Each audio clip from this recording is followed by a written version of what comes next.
中国从来都是奉行独立自主的。China follows an independent foreign policy of peace.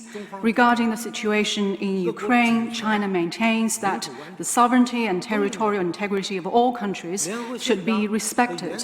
The purposes and principles of the UN Charter should be observed, and the legitimate security concerns of all countries should be taken seriously.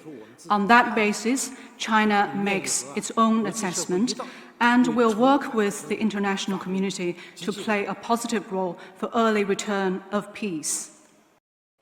The current situation in Ukraine is indeed disconcerting. We believe utmost efforts should be made, and it is important to support Russia and Ukraine in carrying forward negotiations of ceasefire by overcoming difficulties to achieve peace. We support and encourage all efforts that are conducive to a peaceful settlement of the crisis. The pressing task now is to prevent tension from escalating or even getting out of control. There is consensus about this among the parties concerned and the international community.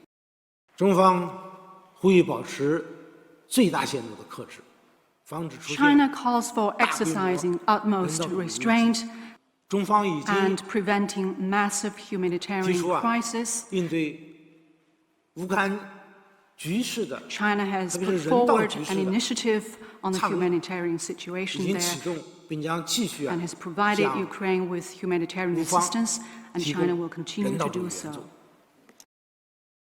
当前世界经济 Reading from the COVID-induced shocks, the world economy today is already struggling.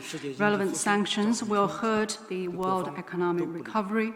It is in no one's interest. China is ready to make its own constructive efforts in maintaining world peace and stability and promoting development and prosperity.